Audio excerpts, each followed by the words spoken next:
Fala galera, tudo tranquilo? Eu sou Marcelo Gantes e hoje nós vamos conversar sobre envoltórios celulares. Os envoltórios que nós vamos falar hoje são os envoltórios externos à membrana plasmática. Quando a gente olha uma célula, principalmente uma célula vegetal, a gente percebe claramente que ela possui uma parede envolvendo essa célula. Isso é um envoltório externo da membrana.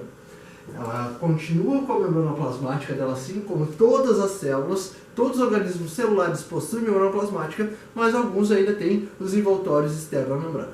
Os que a gente vai ver hoje é o glicocálix. O glicocálix, ele tem a sua face externa, ou seja, como a gente já falou, é do lado de fora da membrana. Ele pode estar ligado aos lipídios de membrana e ser chamado de glicolipídios, ou ligado a proteínas, e aí é chamado de glicoproteína. O glicocálix ele tem funções muito importantes na célula, como por exemplo a recepção de sinais. Ele consegue identificar os sinais químicos de outras células, de outros organismos, sinais de hormônios nas células, por exemplo.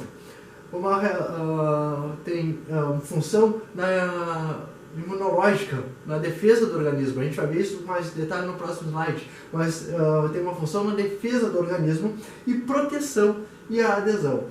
Proteção, ele consegue criar uma camada aqui de líquido que ele prende, inclusive, nutrientes. E proteção, ele impede a chegada, impede o contato de organismos patógenos, tá? Pelo menos ele tenta impedir esse contato de organismos patógenos. Adesão é quando ele consegue aderir, fazer com que células, ele consegue reconhecer as próprias células do organismo, eles conseguem fazer que as células consigam se aderir com mais intensidade. Um exemplo, poríferos, tá? Aquele animal porífero, as esponjas do mar, algumas espécies tu pode peneirar ela lá, separar as célulazinhas e tu vai colocar na água de volta. Quando tu coloca essas células na água novamente, elas conseguem, através do glicocálix das células, reconhecer umas às outras e voltar a se aderir, voltar a formar um organismo. Esse reconhecimento celular, ele se dá graças à presença do glicocálix. Bom, agora a gente vai falar com mais carinho da imunologia. Olha só. Quando uma pessoa ela recebe um transplante de órgãos, muitas vezes pode haver o que a gente chama de rejeição do órgão. Essa rejeição do órgão, ela se dá devido ao glicocálix. O teu organismo ele vai fazendo um escaneamento, tá? Um escaneamento para poder reconhecer as células do nosso corpo e os corpos estranhos. Quando ele reconhece algum corpo estranho, essa sinalização do glicocálix lá, ele vai tentar eliminar. É estranho, eu vou tentar eliminar. Então acontece mais ou menos assim. Tu tem a tua célula de defesa do teu corpo, aqui ó, desconfiadinho, aqui ó, célula de defesa do teu corpo, o leucócito, tá? E ele vai fazendo escaneamento. Tu tem a célula do teu corpo, que está aqui ó, bonitinha, e tu tem a célula estranha. O que acontece?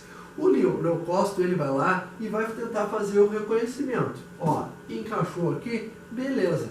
Essa aqui é a célula do meu corpo. Pode continuar aí, tranquilo, não vai acontecer mal nenhum, vai ficar aí de boa. O problema é que quando eu for fazer o reconhecimento dessa célula, não há um encaixe. Portanto, isso aqui é um corpo estranho. Sendo um corpo estranho, agora eu ativo todo o meu sistema imunológico para tentar eliminar esse corpo estranho. No dia a dia, isso é fundamental, é muito importante para que a gente consiga, inclusive, se manter vivos. O problema é se tu tem um órgão transplantado.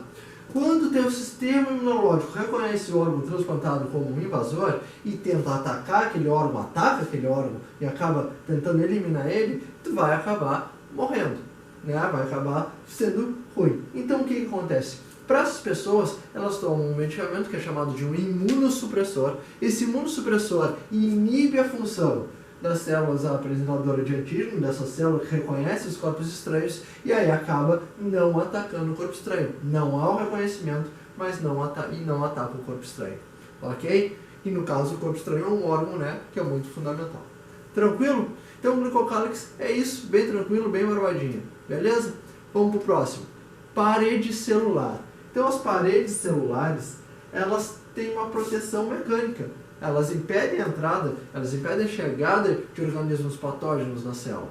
Embora elas sejam permeáveis, elas permitem a passagem de estruturas, elas protegem as células disso. Inclusive uma proteção mecânica, proteção contra choques e batidas. A parede celular ela pode ter diversas composições, dependendo do grupo de organismo que a gente está falando. Quando a gente fala que a parede celular é composta de celulose e lignina, a gente está falando do grupo dos vegetais. Os vegetais possuem uma parede celular rica em celulose.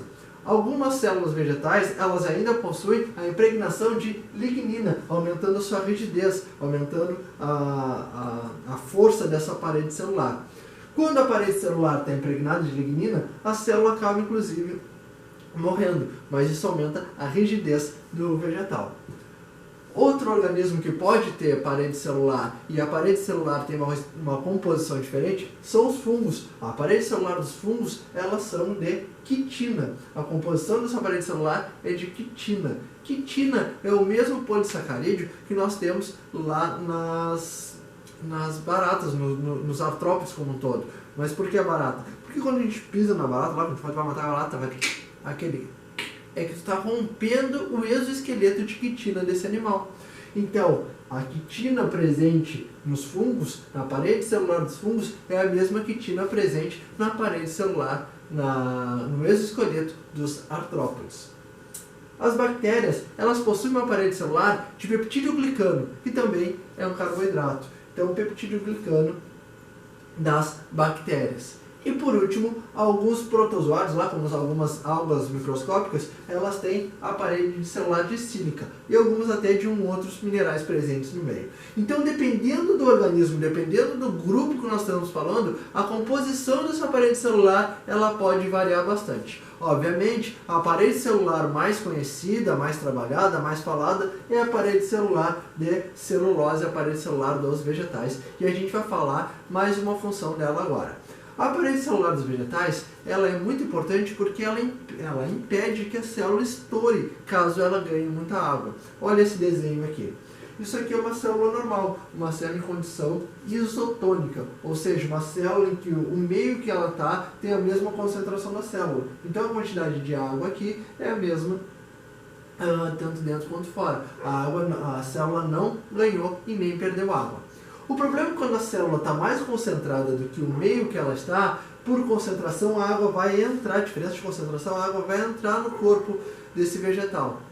Se não tiver a proteção da parede celular, a água vai entrando até que essa célula estoura. Para evitar isso, a parede celular ela impede que a célula estoure, impede que ela enche demais até estourar. Quando a célula perde muita água, que ela está murchinha, ela perdeu água demais e fica o espaço dentro dessa parede celular. Nunca esqueça que a parede celular ela não é aberta assim, é como se fosse uma caixinha. Tá? A célula ela é em 3 dimensões, então ela é como se fosse uma caixinha. E uma função então, muito importante é evitar o estouro da célula. Muitas vezes a gente vê em filmes, vê em coisas que o cara vai lá, faz autópsia e viu que o cara morreu afogado ou não morreu afogado. Como é que faz isso? As células do sangue de uma pessoa que morreu afogada, elas estão estouradas. Tá? Então o que aconteceu? Tu aspirou a água, entrou água no teu pulmão, as células do sangue que estavam lá no teu pulmão absorvem essa água e acaba estourando. Então a partir disso tu consegue saber se a pessoa morreu afogada ou não morreu afogada. Por quê? Por que a célula do sangue estoura? Porque a célula está mais concentrada que a água no meio, né, e a água acaba entrando na célula. E a célula sanguínea ela não tem parede celular. Nos vegetais, a célula não estoura porque tem parede celular. Tranquilo? Deu para entender essa diferença? Então vamos lá. A parede celular dos vegetais, ela pode ser uma parede celular primária ou uma parede celular secundária. Uma parede celular primária é secretada, começa a ser produzida, começa a ser ali secretada pelo vegetal, logo em seguida que ela começa a crescer. Se ela começa a crescer, a parede celular vai crescendo, já vai dando a proteção ao vegetal. É uma parede celular rica em água. 65% dessa parede celular é água, tá? E entre essas paredes celulares nós temos um cimento. Entre as paredes vizinhas nós temos um cimento aqui, aderindo essas paredes celulares vizinhas. Esse cimento aqui, para unir, a gente chama de lamela média. Então a lamela média nada mais é do que uma união entre duas paredes celulares de células vegetais. Como essa célula está crescendo, está se desenvolvendo, ela precisa trocar nutrientes com os vizinhos, ela precisa trocar nutrientes com as outras células. Caso contrário, ela vai ficar isolada, não vai haver troca de nutrientes, ela vai acabar perecendo, vai acabar morrendo. Essa troca de nutrientes se dá por estruturas, aberturas na parede celular, chamada de plasmodesmos. Então, plasmodesmos são caminhos de câmbio, de troca de nutrientes, de troca de estruturas e substâncias entre duas células. Tá? E lamela média é esse cimento aqui que facilita a ancoragem, tá? Entre duas células. A parede celular secundária, ela é mais sequinha, o teor de água dela é reduzido, aumenta a concentração de outros polissacarídeos, como por exemplo a celulose ou até mesmo a lignina. Então essa parede celular, ela não é secretada de forma uniforme, ela é secretada entre a membrana plasmática e a parede celular primária, e ela vai sendo secretada aos poucos. Pode ocorrer falha nessa parede celular secundária ao longo de toda a célula, ok? Aqui, como a gente já falou, tem maior deposição de lignina, e ela começa a ser secretada logo após o vegetal cessa o seu crescimento. O vegetal parou de crescer, o que vai acontecer? Começa a produzir a parede celular secundária, para dar mais resistência, para dar mais força a essa célula vegetal. Ok, pessoal? Bom, de envoltórios externos à membrana plasmática, é só isso. A próxima aula a gente vai falar de membrana plasmática, ok? Então, espero que tenham gostado. Um beijo a todos e até a próxima.